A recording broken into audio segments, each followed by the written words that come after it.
Good morning, everyone. My name is Maya Luria with TMC for Seniors, and I am absolutely thrilled today to have this talk with Dr. Ski Chilton. His name is Floyd, but he goes by Ski.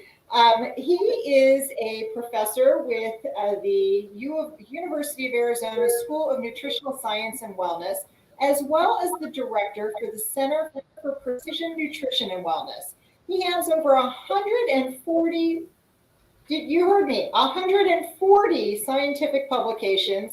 He's written 5 books and holds over 25 patents. His work examines how genetic and epigenetic variations interact with human diets to drive inflammation and inflammatory disorders, as well as psychiatric and developmental disorders. Today, he's going to talk about how you can adjust your diet to stop inflammation. Ski, I am so thrilled to have you here today. Thank you so much, Maya. It's so wonderful to be here. I've been looking forward to this for a while. Thank you. Yes, so you've written this book about Inflammation Nation, and I know that's what you're going to be sharing today. I do want to let everyone know that we have an in-person audience as well as an audience that is joining us online. So if anybody has any questions, please hold them to the end. Anyone online, please go ahead and leave any questions for us in the chat. I'm going to go ahead and bring up your presentation so that you can get started. Okay, well, good morning. It's great to see you guys. As Maya said, I'm a scientist at the U of A. I have about 30 students in my lab, and we work on gene-diet interactions and how that produces inflammation. But this morning, I'm going to talk about the first book that I wrote. In 2005, I wrote a book called Inflammation Nation, and that happened to be Simon & Schuster's lead health book that year. And it was really the kind of the first book that brought inflammation into a kind of the lexicon of Americans. It kind of predicted that we were going to see this inflammatory epidemic, and it also was kind of predicted what the diseases and how we would be affected by that. So unfortunately, most unfortunately, most of what we predicted in that book came true.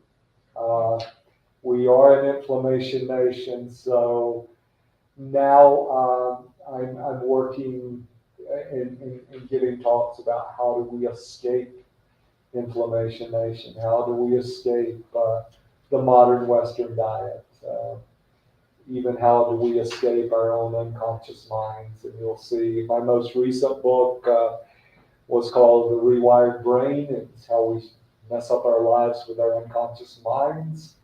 I've moved from diet books now to psychology books, and I'm currently working on a book called There Is Another Way to Happiness. So you'll see some of that covered throughout the lecture today, but again, how do we escape from inflammation nation? I got a call from an individual a few years back, and the book call was kind of out of the blue, and he said, "You saved my life." And I think the best thing about writing books that hundreds of thousands of people read is you get one of these in some form almost every week. And that's really makes me feel good. But this guy was really, really insistent upon "you saved my life." And when he said that, I said, how did I save your life?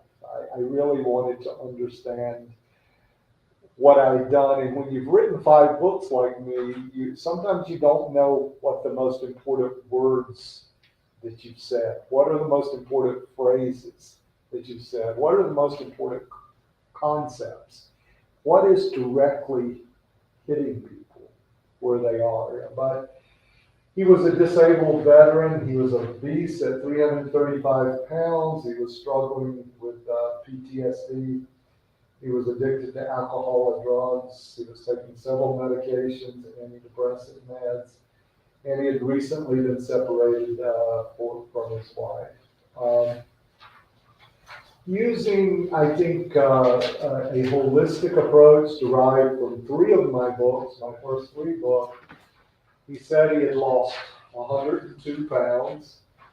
He was in recovery from drugs and alcohol. He invited me to his graduation, his counseling graduation, getting a master's degree in addiction counseling. And he was happily reunited with his wife, and his wife and he were holding counseling classes at their home. So that is a success story, and that's more than a success story. That's the reason I write these books. I want them to touch people. What continues to motivate me? This is our current health care, or as I call it, sick care. We need to move towards health care. We need to be preemptive. The probability of survival and cure is much higher if we're into health care and not sick care. The cost, the complexity, the side effects are much better the earlier that we start to prevent and detect these diseases. Healthcare today, in many cases, is after the fact. It's one size fits all. It's fragmented. It's uninvolved.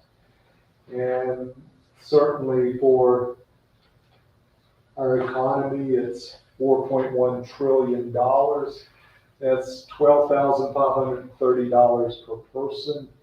We're literally bankrupting ourselves and our nation by this type of healthcare, and we need to move to precision healthcare, predictive, preventive, personalized, patient-oriented, and certainly participatory. And I assume the fact that you guys are here today, that you want to be participatory and personalized.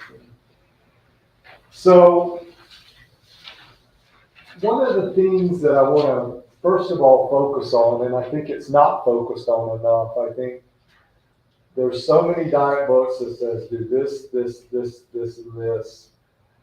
But before you do this, this, and this, and this, and this, you have to go through the process of change.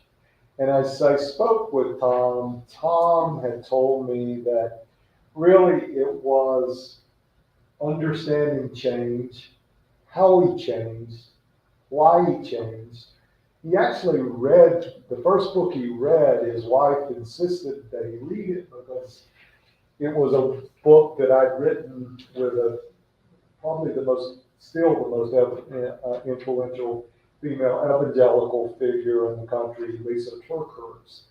And his wife had picked up that book and said, either you read this book or you'll never see me again. And so he was forced to read that book, and there was a reason to change. And then once he found the reason to change, then the process of change becomes much easier. So my objective is to stay as healthy as I can for as long as I can. And I know that's your objective too. Quite often normal aging looks like this red line. You go up and you peak whenever in your early 30s, and then you start to go down. I want to keep us in the blue line. I want to keep us healthy, vital aging. Halloween, I turned 65. I've had 3 cancers. I've had 11 surgeries. It's not easy to stay on that blue line, but staying on that blue line and the resilience that it takes to stay on that blue line, that's what we're all searching for. We want to keep our vitality, our health span up. Oops. So typically the way that this happens is that we go through transitions, and as we're going through these transitions, how we respond to these transitions, how we recover from these transitions, make all the difference in the world. I can't help the 3 cancers that I've had. When I first came out here, I got on we brought Arabians out here, and I rescued an Arabian who was 5 years old. The horse had never been trained, it had not been imprinted. It had recently been gelded, and I was just stupid enough to think I could train that horse. And the horse bucked me off 4 times, and then one Sunday the horse tried to kill me, and it broke my pelvis in half.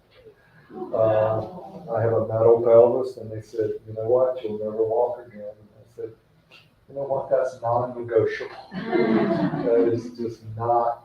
So I hike as hot as I can these Catalina mountains every weekend. But how we respond to these transitions mean everything. And again, we can respond and keep dropping further and further and further, faster and faster and faster. Or we can inevitably drop, but work our way back up. And that's vitally important. And so, as I said, I've had 3 types of cancer. That was the Arabian I was riding on, and that was a better moment with that Arabian. The poppies but after that Sunday afternoon, my son is to the left. My son was probably the best football player in the state of North Carolina senior year, and just like the movie Remember the Titans, driving the semifinals and state playoffs, he was in an automobile accident and permanently paralyzed. So he's had to be quite resilient. He went through a 12-year opiate addiction, got into Betty Ford Hazelden in 25 years, and now he's living with me and going to law school here. So that's resilience, absolutely. But he laughed at me after the accident because I was in a wheelchair for almost 6 months, and he liked to show me how much better in a wheelchair he was than me, and he clearly was. So I'm going to give advice, and all of my advice follows 3. I am so really upset at how quite often diet and other books take advantage of people's hopes and fears and really unrealistic promises, and it really saddens me. So I base all of my advice on science, safety, and sustainability. And so I want to start, first of all, with the obesity inflammation connection. Why do we weigh so much?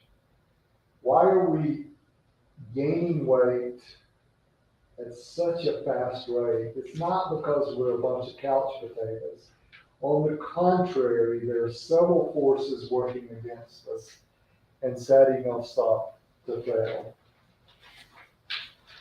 And certainly the most important one is, up until kind of a couple hundred years ago, it was vital that we ate as much as we could when food was available. And our genetics and evolution was set up for that. If you were on the African savannah, or if you were 80,000 years ago an out of Africa population, and you found a big thing of honey, a big honey hive, you ate every bit of the honey. We were genetically set up to do that. About 75 years ago, our own health industry created the greatest enemy to human health.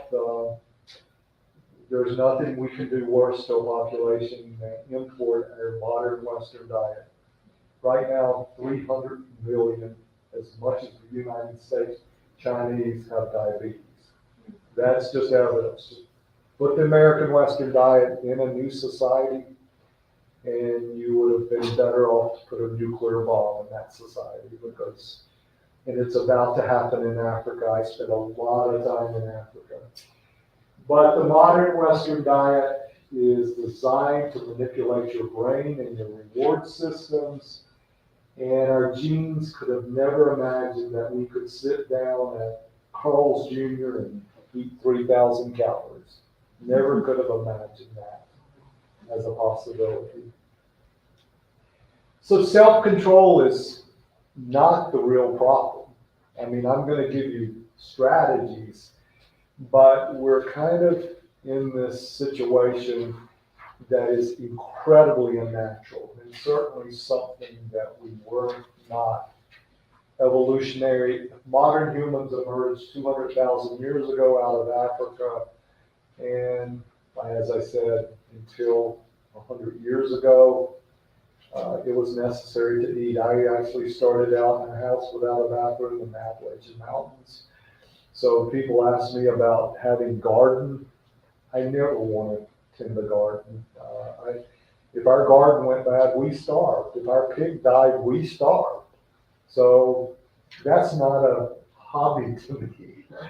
Garden is not a hobby. I go to the fresh market. That's much better for me, because not having food had real ramifications. So what's it done? Well, in 1990, this was the rates of obesity in the U.S. I want you to watch this map change.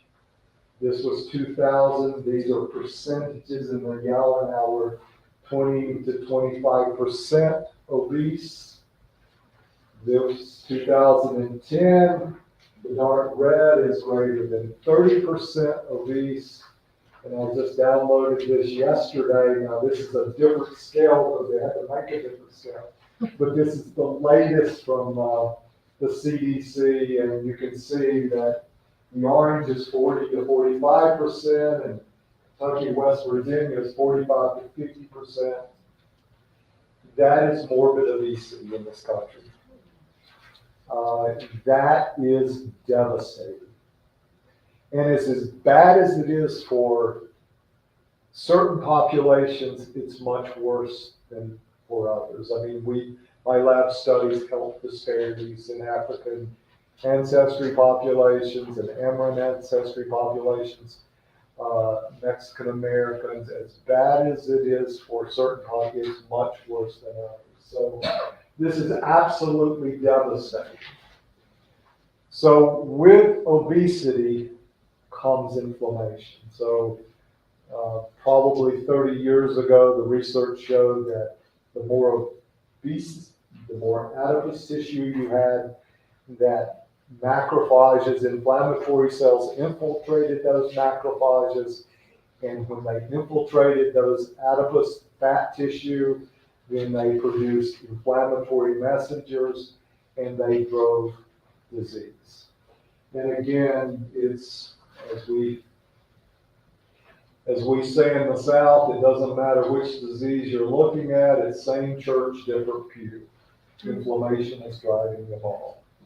And whether it be arthritis, whether it be asthma, whether it be brain inflammation, Alzheimer's, psoriasis, atopic dermatitis, heart disease, cancer, it's, it's the synovium of the joints if it's arthritis, it's your epithelial lining if it's asthma, it's your coronary artery if it's heart disease. But it's basically the same process, just in a different tissue. So if you're on the edge, I say if you're on the edge of the cliff and you're doing this and you have a genetic propensity, you get pushed off the cliff and you get the disease. So the other thing with obesity is the connection between poor image, poor self-esteem, discrimination, and again, it's a vicious cycle because the worse we feel about ourselves, typically the least we have the ability to change ourselves. So it is a powerful cycle. So we've just come through a pandemic, and yes, it was devastating. It was absolutely devastating. But make no mistake about it. No matter what you hear on the news as to the latest thing that's our greatest threat, obesity is our greatest threat. So how do you conquer this inflammation epidemic on a path to health and resilience? I'm going to go through 5 different steps. The first, as I said, is understanding the process of change and how lasting change is possible. Second is how to break your food addictions. Third, be intentional with your food, intentional with your physical activity, and choose the right nutritional strategies. And I'm going to start with change because this is kind of the space I'm in right now. I'm on a 6-year meditation journey. I've just developed a new meditation technique. I wrote The Rewired Brain. I wrote The Rewired Brain because it seemed like despite being able to save the world, and I was going all over Africa, we were in Darfur when 2 million people were killed, built a region for 300,000 people to run to a safe zone. We did the same thing in the Nuba Mountains in South Africa. But for reasons I didn't clearly understand, I seemed to be able to save the world, but I was hurting people that I love the most. And so I went and studied the issue of free will at Wake Forest University's philosophy, their School of Philosophy and Divinity, not to determine whether free will exists, but to determine whether I had free will, because I wasn't convinced that I did. So how do I change? Well, this is the new technique that is at the basis of my next book called There Is Another Way to Happiness, and I think there's 4 steps. It could be 5 steps, 6 steps, but these are my 4 steps. Now, I don't know if this is hooked up to the internet. It probably is not, but if it was, you would see a scene from The Matrix. I don't know how many of you know the movie The Matrix, but when Morpheus is talking about the red pill and the blue pill. And basically he's saying, you can take the blue pill, and if you take the blue pill, you're going to live an unconscious life, and you can believe anything you want to believe. You can take the red pill, and you can dig and go into the rabbit hole and see what life is really about, how deep the hole really goes. What that scene is talking about is you can live unconsciously, and 85 to 90% of our thoughts come from our unconscious minds, and they give rise to our feelings and our emotions, and then in turn give rise to tens of thousands of thoughts that every single day determine our actions. Or you can take the red pill and understand, become aware that there's 2 yous in you, and understand those 2 yous. So in my last book, The Rewired Brain, basically what I describe is System 1, which is our unconscious minds. It's the blue pill, it's the animal mind, it's been around for 100 million years. I call it the lizard brain. It's our unconscious mind, it's spontaneous, it fight or flight, it remembers childhood traumas, past relationships, parent attachments, it understands transference. If you've been in one relationship and something bad happened to you and that person from that relationship, you go to the next one, and the minute somebody does the same thing, you go, see, it's the same person, I'm out of here. Freud described that. I mean, no matter how old we are, if you're 65 like me, how old you are in this room, I'm reading a really influential book by James Hollis called The Middle Passage. And basically he describes us coming through the middle passage, and that begins at about age 40. but most of us never make it out of the middle passage. The middle passage is that passage in which the unconscious mind controls everything. So again, unfortunately, this unconscious mind, 10,000 signals per second coming into our minds. It's controlling 85% of our feelings. It's controlling all of our feelings and emotions. It creates fear, reactions, responses, and anxiety. I have a hypothesis that the opposite of love is not hate. The opposite of love is fear. And then fear creates everything else that's horrible. So if you fear, if you're a country who fears, you blow up your country next to you. If you're a person who fears, you blow up your person next to you. But again, for me, the opposite of love is fear. Now again, we do have a conscious mind. It's our prefrontal cortex, the red pill, high levels of, we have the ability for high levels of morality, sacrificial choices, deductive reasoning, simulating outcomes, fact checking. But that's only 40 seconds, 40 signals per second as opposed to 10,000. And it's much slower. That's why people say, do you react or do you respond? Reaction is the unconscious mind.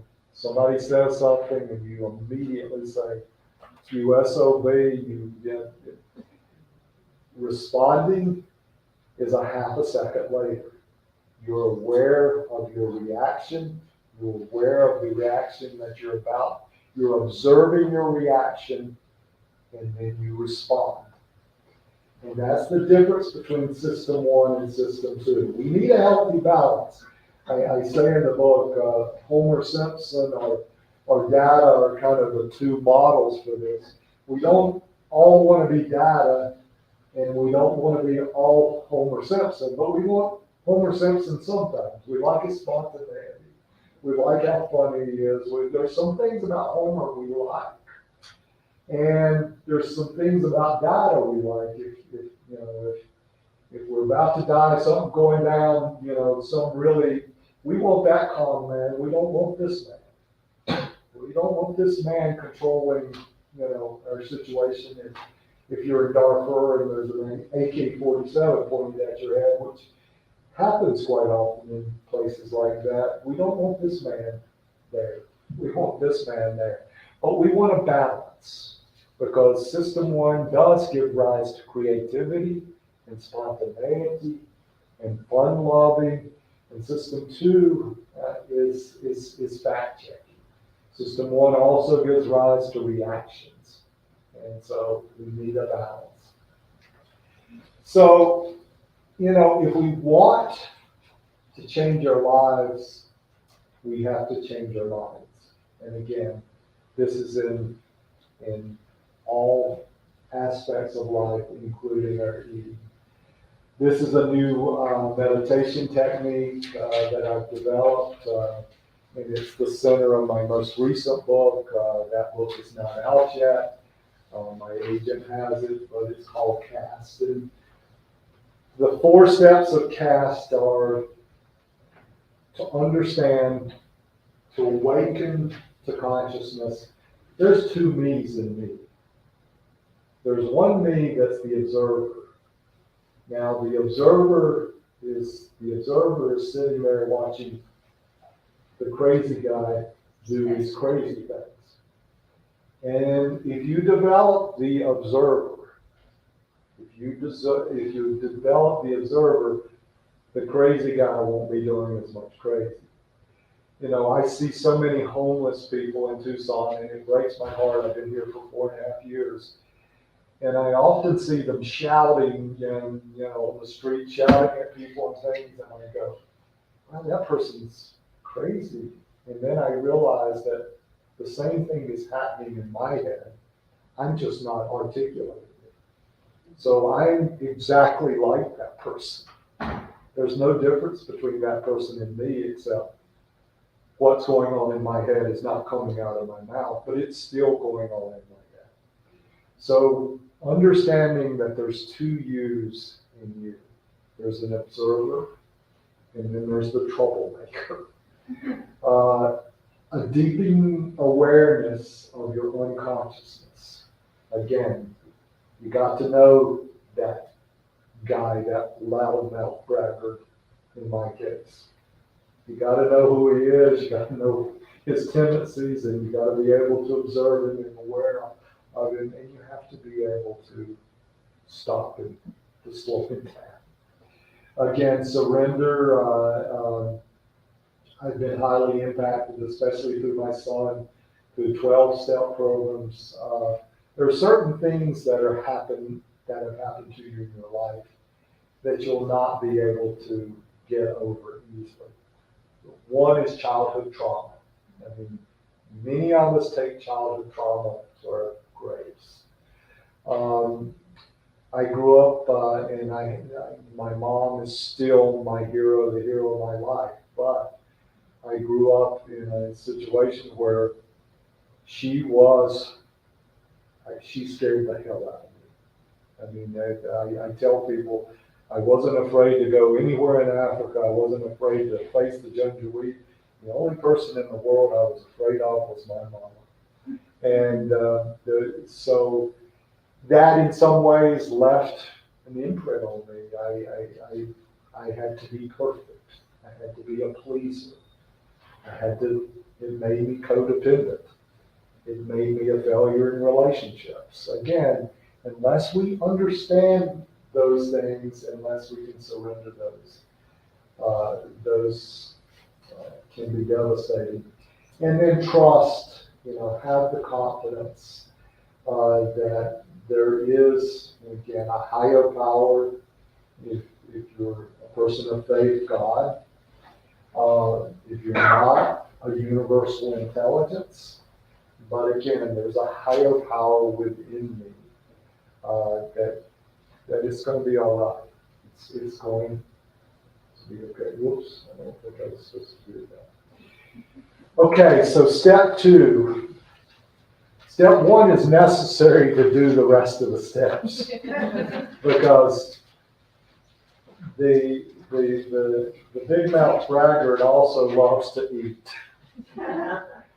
So that's unconscious eating, and it's driven by our addictions. Again, addictive eating, it is sharing the same characteristics of classic addiction. Again, specific triggers, vulnerable. Some of the things is no withdrawal or intoxication, but they share certain systems. The reward, dysfunction, the impulsivity, the emotion, the dysregulation are all shared by these addictions. So signs of food addiction: craving for specific foods, inability to eliminate foods, overeating despite negative consequences, eating more food to get the same feeling of relief, time-consuming withdrawal symptoms, negative effects of food, related behavior, upset feelings. Again, addictive foods are the fats, the simple sugars, and sugar substitutes, the processed foods, the salt. Step 3, be intentional with your food choices and your calorie intake. But again, I realize for this audience, quite often keeping calories on is very important. So I don't want to emphasize, I want to emphasize that I also understand that. And in that case, then it's a different strategy, but 1 pound still equals 3,500 calories. So, if you take in 3,500 calories, you gained 1 pound. If you took off 3,500 calories, you lost 1 pound. So that math is fundamental. It's still basic. So these are often the calories that folks take in per day. Again, you can look 19 to 30, 31 to 50, 51 plus, women, men, and you can kind of see the calories per day, and it gets, difficult as you get older because you're typically burning less calories. Now, I like this a lot because this tells you how much in a year that you can lose or gain, and how little it takes to do that. So if I take in 100 extra calories per day, if I eat that French fry with my Happy Meal, 100 extra calories per day, I'll gain 10 pounds per year. If I take out, and some people, we need to gain weight. So again, especially in this aging category, some people need to gain weight. So it works both ways. If you want to lose 10 pounds a year, take 100 calories a day out of your diet. If you want to gain 10 pounds, put 100 calories per day in your diet. That's not that difficult. The reason I show this slide is it's not difficult to take 100 calories a day out of your diet. It's not difficult to put 100 calories a day in your diet. But that equates to some big numbers because, again, an extra 100 calories a day per year times whatever, 5 years, and you've gained 50 pounds. So that has ramifications. Again, if you don't believe me, 3,500 calories equals 1 pound, 365 days times 100 calories equals 36,500 calories extra per year, and if you divide that by 3,500, you gain 10.4 pounds a year. So that's the math. Again, this is a really important, exercise is vitally important to us all. I mean, I was up at 5 this morning. I was on top of my apartment. I meditated a half an hour, and then I worked out for a half an hour this morning. Again, I do that every morning. This morning was really embarrassing. I have to tell this story. It's kind of funny. In fact, it was really quite embarrassing. So I love to dance. And so I typically, when I'm working out, there's no one in this gym in my apartment. So when I'm working out that early, I'm lifting weights, and then for the 3 or 4 minutes between, I have disco music on. And I'm from the 70s, and I used to have a white jumpsuit that came down here. So, I can still dance. I mean, I can still dance like crazy. And so this morning I was in my white jumpsuit mode, dancing between workouts, and I didn't know a woman had come in, and she was standing right beside me. I must have went on for 2 or 3 minutes, and I looked over her, and she was looking at me, and we just both started laughing. So I very much believe in exercise, but this slide is to show you that exercise alone, you cannot out-exercise a bad diet. And this was a particular study that was done in college students. They exercised 45 minutes a day, 5 days a week, but they didn't control their diet. Now, women hate this when I show this data, because the men actually, if they exercise that much, they lost, about 5 or 6 pounds in the study. The women, no matter if they exercised or not, they really didn't lose weight. I mean, it's a horrible, but the point is with this is it's great to exercise, and there's a lot of reasons, and I'll get into it, but you cannot out-exercise a bad diet. You just can't. Unless you're going to exercise 4 or 5 hours a day, you just can't do it. So again, chicken sandwich, you got some good choices, be intentional. If you're whole grain bun, 350, combo fries, milkshake that adds 1,000 calories. Running 1,350 calories off from this to this. That's 2 hours a day at high speed running. So you can't. The message is you can't out exercise a bad diet. The way you start your day is vitally important. You start your day with a sugar. This insulin dramatically increases early on. And guess what? That thing will crash. And as soon as it crashes, it's headed straight back up into hungry again. So your first meal is very important. If it's a sugar donut, I grew up in the city of Krispy Kreme. But if it's a sugar donut, you're going to have a tough time for the rest of the day because it's screaming up and down. If you start out with,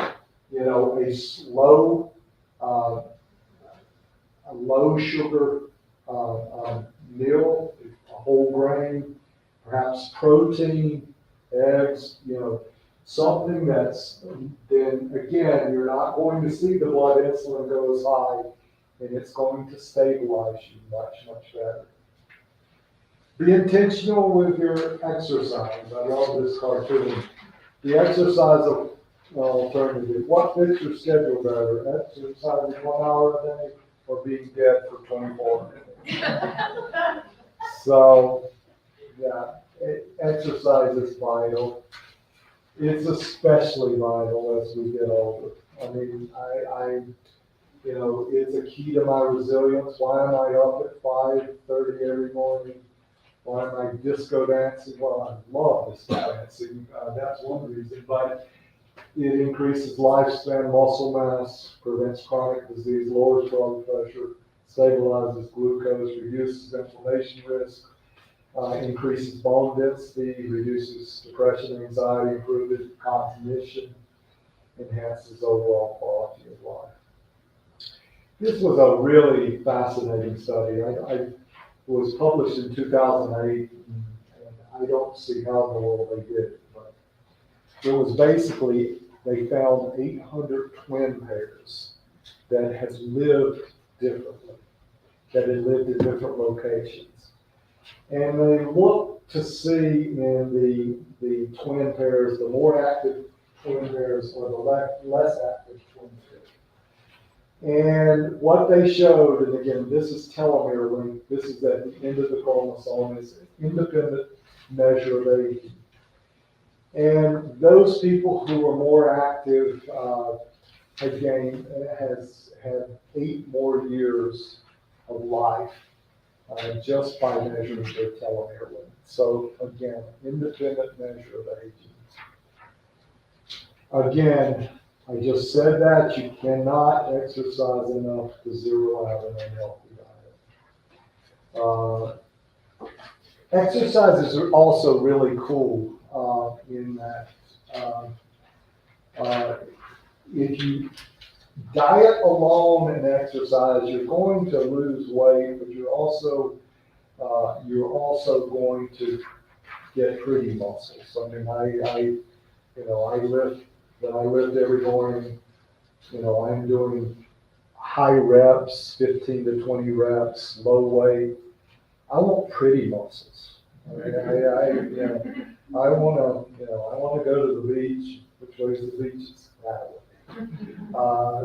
Again, diet without exercise, you can lose weight, but again, staying in shape, muscle mass, not so much. So a lot of the data has really good news on exercise. We used to think you needed to do it an hour, hour and a half a day, but the data really is showing 25 to 30 minutes a day is great. But you do need to exercise a bit harder, and I'm not saying hurting yourself, because I started back exercising again about 3 months ago, and every time I exercise, I hurt myself. And this time I promised I wasn't going to hurt myself. When I say I hurt myself, I guess turning 65, getting older, it was lifting heavier weights. It was, it was just doing things that I shouldn't be doing, and then I would end up in a wheelchair because I would pinch a vertebra, I would do something. So again, exercising harder doesn't mean lifting more weights. In fact, you have to begin to, again, take off these exercises that are going to hurt us. But again, interval training is fantastic, and again, these are doing exercises that you can do, whether it's fast walking, whether it's walking. But again, depending on where you are, it's important.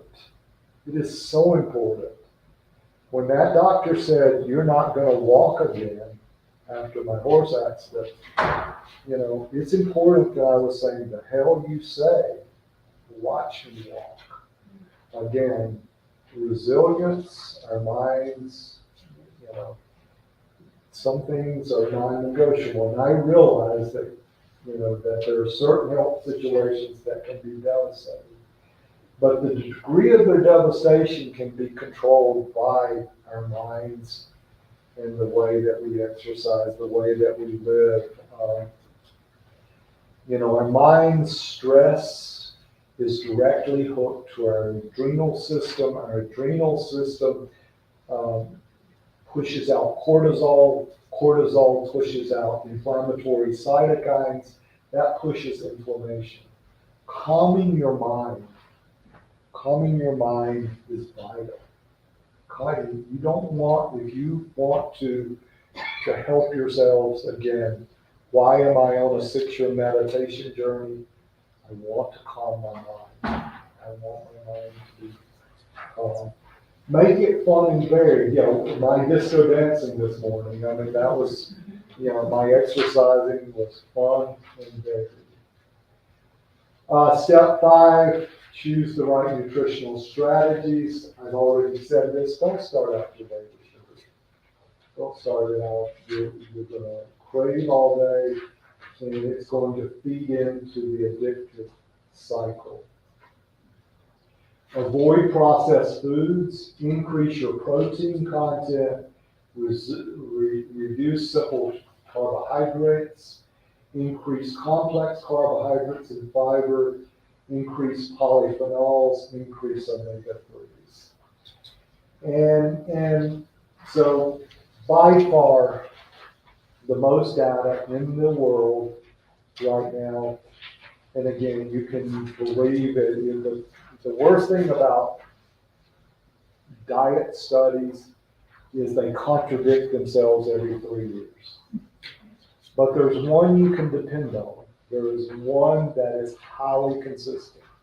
By far, the most scientific evidence in the world, and it's never not been shown, is the Mediterranean diet. So again, it has delicious foods, salmon, enhanced with herbs, nutrients that directly suppress hunger and keep you satisfied. It includes fruits, vegetables, nuts, seeds, fish, whole grains, healthy oils, herbs and spices. Avoid sugar, foods processed with salt and fat and refined grains. Increased protein, good sources, fatty fish. I say fatty fish because those are omega-3 fish. Lean chicken, pork, grains, like dairy products and eggs. Again, total recommendation is 0.7 grams of protein per 1 pound of body weight. If you're a 150-pound person, that equates to 105 grams of protein a day. 200-pound person, that's 140 grams of protein a day. Again, proteins add up fast. Greek yogurt, grilled chicken, cooked salmon. Again, beautiful sources of protein. Reduce simple carbohydrates. and those are mostly processed foods and increased complex carbohydrates. Nearly 100% of dietary fiber reaches your colon. Fiber contains few calories, increases food volume. Refined foods have little or no fiber, and this was simply a weight loss study in which the only difference, there was no calorie intake, except one group was told to take fiber. And so this was weight loss, and it's the impact of weight loss. When people who are trying to lose weight, if I can get a man to 35 grams of fiber a day, if I can get a woman to 25 grams of fiber a day, they'll lose weight. That's all they have to do. Now, you better drink a lot of water, and you better have a good bit of that as soluble as opposed to insoluble fiber. If not, you're going to lose your friends because it's just not going to be pleasant for the way that you are releasing gas. So again, how do we increase fiber? There's great fiber sources. For most women, 20 to 25, most men, at least 50% should be soluble, and drink plenty of water. Again, polyphenols. I walk across the U of A campus every day and have a huge glass of Moroccan mint tea. It's tea that's been neat, it's hot. The catechins in green tea are magical. So these are very, very important. And again, these are the super nutrients. Omega-3 fatty acids, cardiovascular, these are the benefits that have been shown, best evidence promising. Again, we live in a society in which the omega-6 to omega-3 ratio is 16 to 1. It should be 5 to 1 to 10 to 1. And during evolution, the diet was 2 to 1, omega-3 to omega-6. So if you see a 16 to 1 ratio and it was 2 to 1 in the other direction, you can see how much we're off in the modern Western diet. So this is fish sources, the best, the good, the fair. This slide is always interesting. I have nightmares about it because I ended up on the front page of the New York Times twice because of this slide. We published a paper out of my lab looking at the fatty acid composition of all the major fish that are in a fish supply, and we looked at all over the country, different grocery store chains and everything, and we found that farm-raised tilapia had the highest amounts of the pro-inflammatory fatty acid of any food in the food supply. I was really upset, so in the discussion I kind of should have said some things, but I basically said that's equivalent to a Carl's Jr. cheeseburger, and then I went on to say that people who are poor, who don't have access to, that are in the middle of food deserts, that's the only fish available to them, and when the doctor says eat fish, that's the choice that they are forced to make. And like I said, that ended up on the front page of the New York Times, and then the National Fisheries Institute came after me and hired a private eye to follow me for 3 weeks, and got a bunch of scientists to say really nasty things about me, and then my college president in Wake Forest had to get involved, and they went through all of our original data and showed that we were right, and so we were vindicated. But that 6 months was not pleasant. Science can be a contact sport. Concentrates, I highly recommend. When you're looking at the concentrate, you can see a low-grade fish oil. You're looking at this EPA, DHA, and other. In particular, you're looking at these two. There's some, and this is great. I mean, this gets you up to almost 600 milligrams of fish oil. And that's a great supplement. There are these that I take, and I quite frankly get them at Costco. And if you look at EPA and DHA here, you're up, and again, those are the things you're looking up. You're up to about 900 milligrams of omega-3 per capsule, and that's a concentrate. But again, either are fantastic. So again, 720, just what I just told you, and again, from this, and then they get your DHA and EPA are much higher. So that's really all I have to tell you today. I'm not trying to sell you books. I've been very, very blessed to have been able to write 5 books. Some have been bestsellers. Some have not.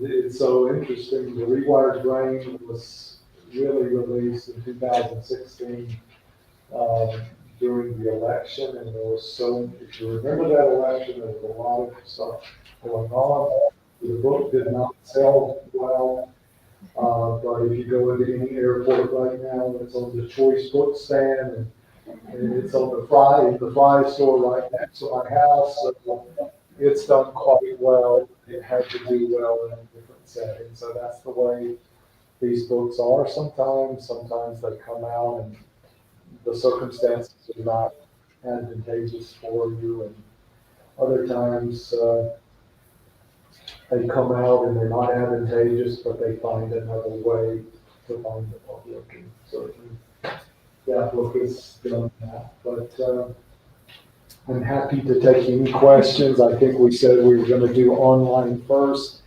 and then certainly in the room. Yes, thank you so much, Ski. I had a couple of questions. I had a question come in that that was asking specifically about Crohn's disease and maybe some inflammatory responses that she's received from food, and maybe what's best for her to follow. Any ideas on that one specifically? Crohn's disease is so hard because many of the recommendations you certainly can't go by because it's directly impacting your digestive system. Again, though, these polyphenols, these anti-inflammatory omega-3s, in general, Crohn's disease is inflammation of the gut. Ulcerative colitis is inflammation of the lower gut.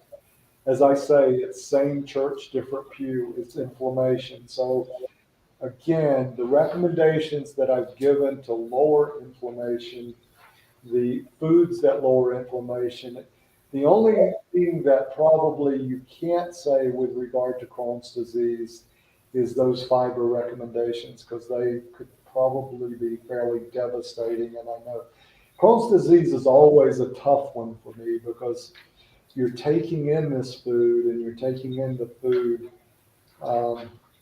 and it might be your microbiome.